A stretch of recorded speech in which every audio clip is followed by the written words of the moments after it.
All right, so this is going to be a workout for your hips, for the low back, for the neck, and a little bit for the shoulders.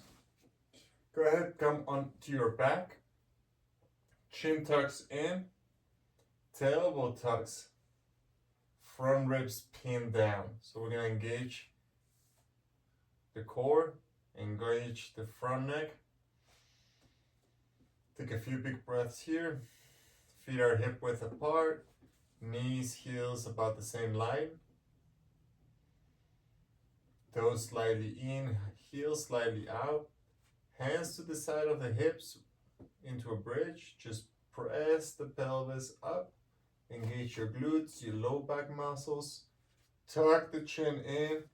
Keep the knees in line with the hips. And tuck your tailbone as you lift the hips up. Tuck the tailbone, lift the hips. Tuck the tailbone, lift the hips. You don't have to come this high. Even just a little bit off the ground will engage the glutes, the low back muscles, as well as some hamstrings here too. Let's try going slowly down while keeping the tuck of the tailbone. And slowly up. The whole time tucking the tailbone in. Tailbone tucking in. You could also think of it as tailbone tucking forward. It's moving forward, not back, down and in, forward. So we'll do a few of these ones. Just lifting the hips, feel the glutes, feel the low back muscles.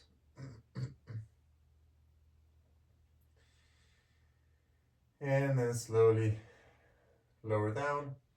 We're going to keep the tuck of the chin as much as possible. The front ribs pinning down. The tailbone tucking again. Just simply lift the feet off the ground. Doesn't have to be too high. Could be just a couple inches. Not knees to the chest. Just maybe stacking them right on top of the hips. You could also come down and touch either with the toes or the heels. Come back up. Do a few of this. The most important piece here is that we're pinning the low back vertebrae to the ground. So as we increase the tension, we don't find ourselves arching here. There should be no space the whole time. One more. Let's try the bridge again. Keep the feet hip width. You can do it with the knees together if you want. We just don't want the knees to go out wide to the sides. Either holding as you lift up and tuck or repetitions.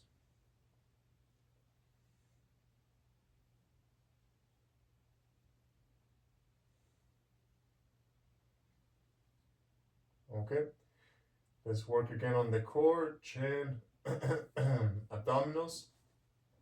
Let's try one. Heel first, dragging all the way out. Barely any weight on it. Caressing the mat or the floor, and then alternating. So the heel maintains contact with the ground. The leg turns in, the ankle flexes, and then it slowly drags back. Keep attention on the tuck, on the tension on the front.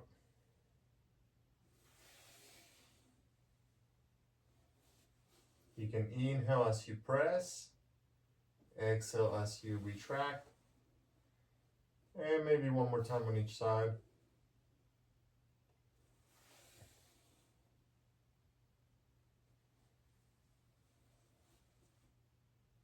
Okay.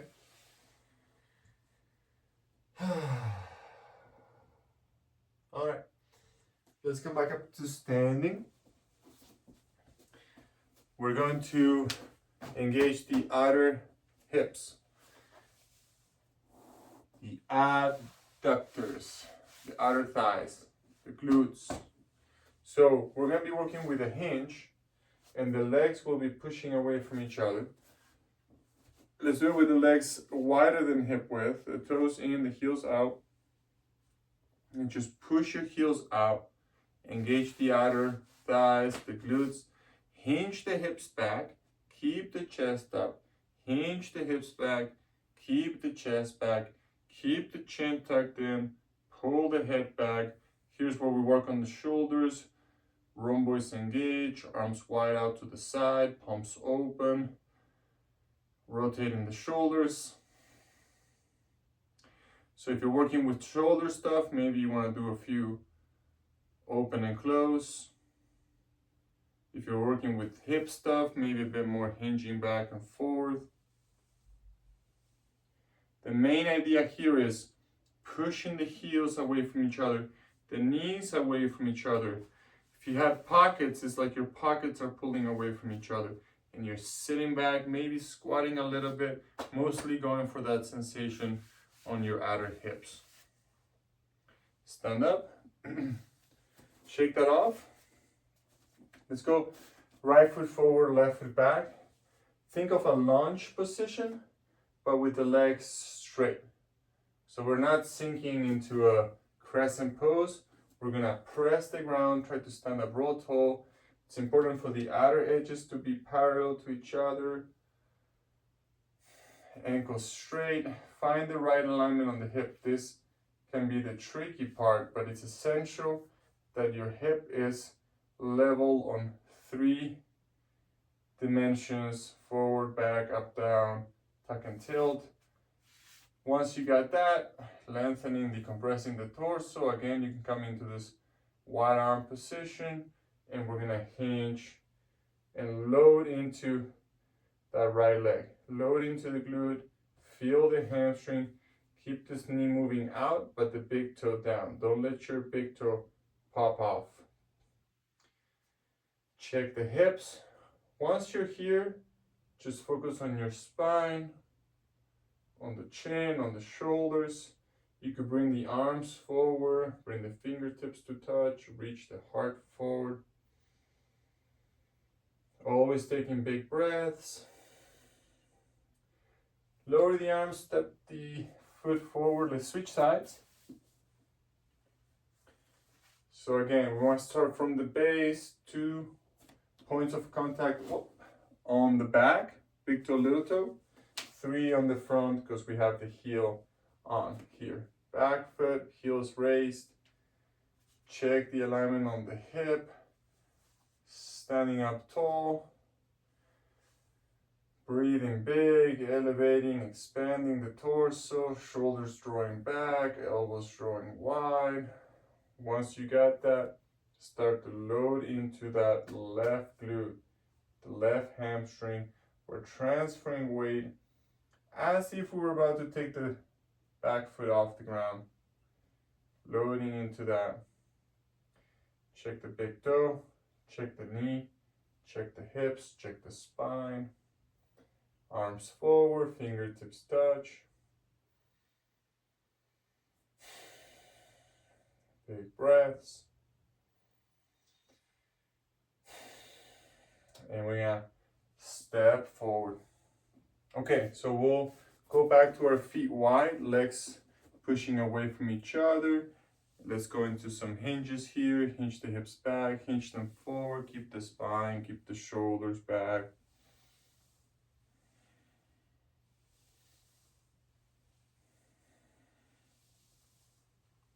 All right, and let's go again. Right foot forward, left foot back. We're gonna do the same thing, integrating the movement. So from the right foot forward lunge position into the hinge and back up, working on that hamstring.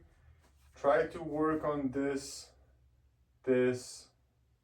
and this, so that the hips are in alignment. Tuck, tilt, hip up, hip down, forward and back.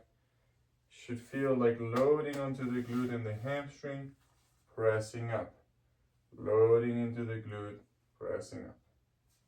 So you can do a few reps, 5, 10.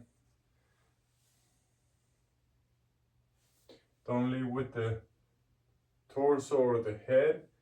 We're actually trying to keep the torso high and the head high. Trying to get the movement to be more on the hips. The torso and the head will move, but they're following the activation of the hip. Step forward, switch sides, take your time here, don't rush. Outer edges parallel, back heel lifted, ankles straight, knees strong, hips squared into the hinge and out. You might feel a little different from the other side, maybe more open, maybe tighter, maybe stronger, maybe weaker, but keep focusing on the same. Torso high, back of the neck long.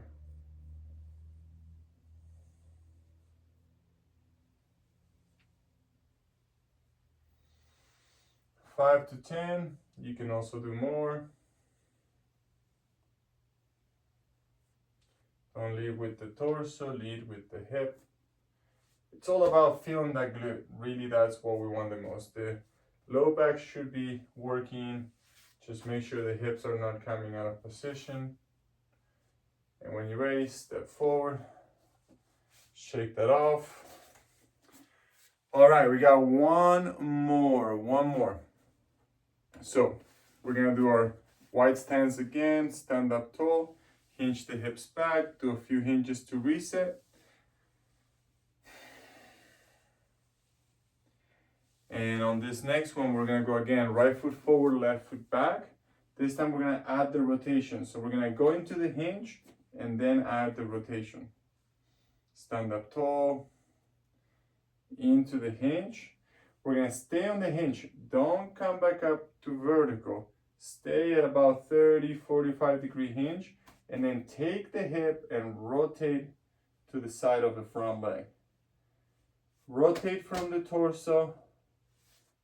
No, rotate from the hips first. So again, we're rotating from the hips first, not from the torso.